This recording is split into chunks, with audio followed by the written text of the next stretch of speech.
Welcome to Pivotal People.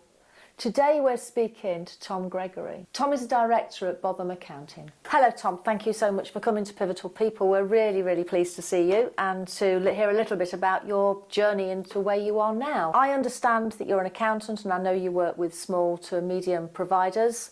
A really important job. I think having been a care home manager, I understand the importance of getting the numbers right. Just tell me a little bit more about what you're doing right now. Yeah, so we're obviously a firm of accountants and business advisors for, we specialise in both the real estate and the health and social care sector.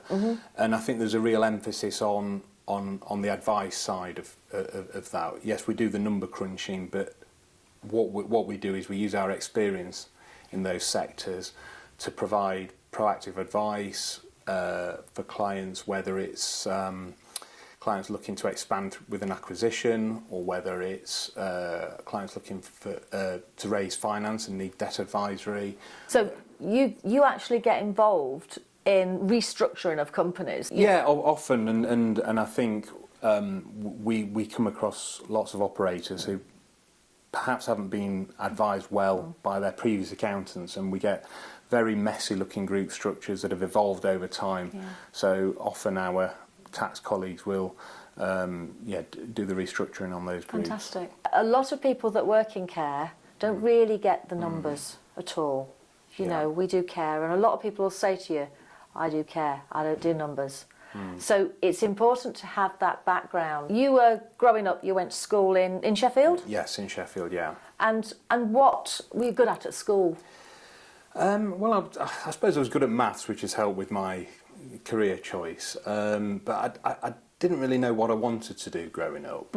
I think that one thing was my parents worked very hard, and my dad in particular had a very manual job where he worked not just long hours but very physically hard work. And I think I grew up seeing him working hard and almost not wanting to have to do the same. Yeah. I had a great childhood and we did some great things, but he had to work hard for that. And my parents were always very much, well, if you don't want to do this, you need to work hard at school. Yeah.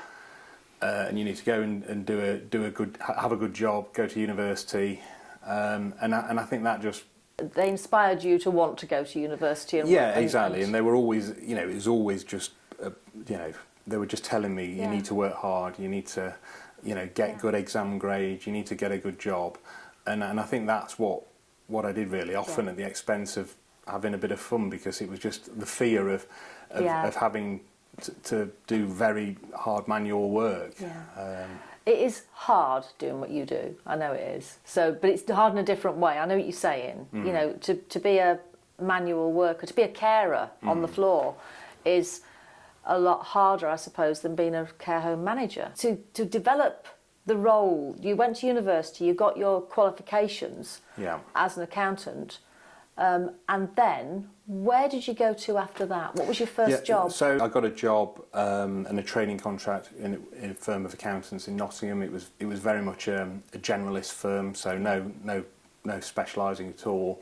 But it gave me a good background to the industry. So I left university. I got a job in a firm of accountants, very much a generalist role.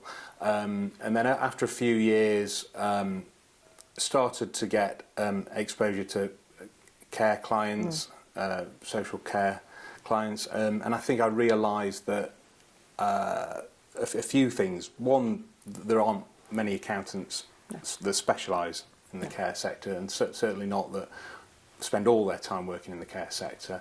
And those clients often were badly advised by previous accountants that didn't understand the sector, and I suppose as well it's quite a small professional network, so you see the same people at the same events. How did you get to learn about the care sector? What did you do did you talk to the managers you were working with? Well, I think it was just talking to business owners, and the more Yeah. business owners we spoke to, the more operators we spoke to, Yeah. the more you got to understand the sector. And likewise, speaking to bank managers, lawyers, it's just developing the knowledge that way. Yeah, I think we've been surprised. We've spoken to lawyers, we've spoken to the banks, we've spoken to the investors, we've spoken to all sorts of people, and it always surprises me as a care home manager at heart, I suppose, how much you all know about our sector and how much you know about the regulations and the numbers behind the care. You know, I was taught by one of the providers that I worked with how to manage a budget and how to see where I was, how well we were doing. In fact, one of the providers that I worked with gave us a set of monthly P&Ls and at the interview asked us to analyse what was going wrong with this care home. Yeah. I thought, what a great way. Yeah, no, it's good. And actually, we do quite a bit of training with care home managers because I think, as you mentioned earlier, you know, they're great at what they do in providing care, but it's often not a case of providing care at all costs, because ultimately, you know, there won't be a business there if costs get out of control. And we've seen situations where with agency bills out of control, because the manager has just not understood the need to try and keep them down. And also fee rates. Trying to get a manager to say that bedroom is far better than that bedroom. Yeah. Why don't we do a RAG rating for the bedrooms and charge more for that one and less for that one? And that's another thing that you have to get. You somehow have to turn these managers into business managers when they've their focus is care. And I think across the sector now that is happening. Yeah. No, and I think you've got to be as well with the pressures as well that we've seen with staffing costs, which seem to be going up at a higher rate than fees. I mean, when I first started working with care providers, you know, the normal benchmark for staffing costs was about 50 to 55%. Now it's north of 60%, and we've seen them at 75%. Oh well, during the pandemic, it was much higher because of occupancy was obviously down, and staffing costs were up due to agency costs. And I saw several where it was over 100%. So obviously that's not. You can't run a business like that. No, absolutely. And it is something that your company does training for those managers. Yes, absolutely. It's something that we do a lot of, really. Yeah, I think that is something. That's something we do as well at Fulcrum. We will go in and we don't just advise on the governance and the care. Yeah. We advise on the business, and we will support our managers to make sure they're getting what they need and staffing levels as well. Yeah, you know, absolutely. Cutting down on one cleaner or changing somebody's hours will make such a massive difference over the year. Yeah, I mean, obviously with care homes as well, you know, the biggest numbers is fee income and staffing costs, and if you can get those two right, then generally you're doing okay. You told us earlier about your grandmother going into a care home.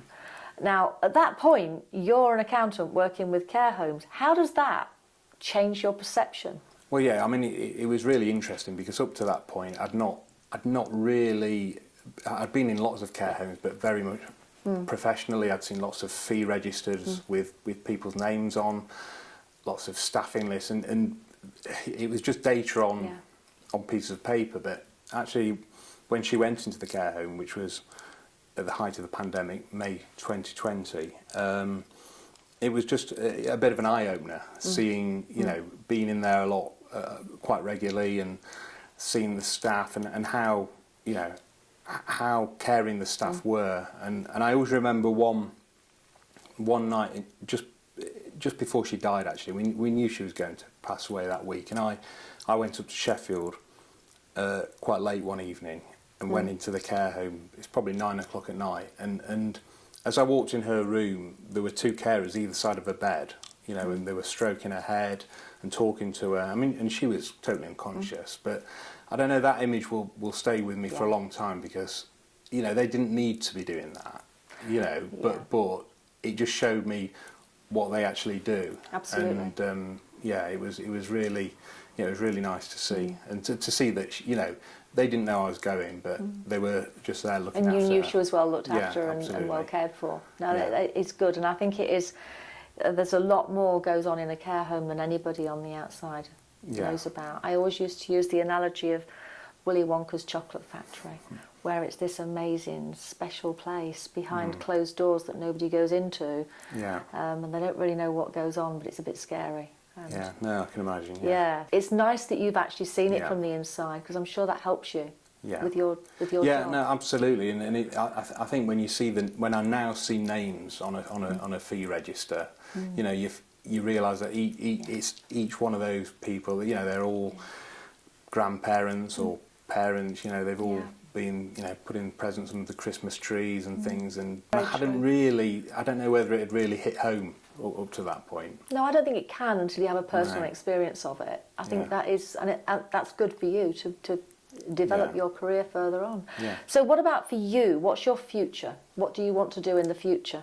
Well, we want to continue working with providers. I think the sector is definitely evolving, and what we're seeing is lots of, I suppose, a new generation of care home owner that are really interested in the numbers, I suppose. Yep. You know, and it's amazing. We deal with lots of acquisitions where we're asking for information from retiring care home owners, and you know, it's often unbelievable how little information they've got. You know, they just work on how much money's been going in and out of the bank account. And what we're seeing with lots of new care home owners is they've come from other sectors, investment banking and others, and they've got real attention to detail on everything.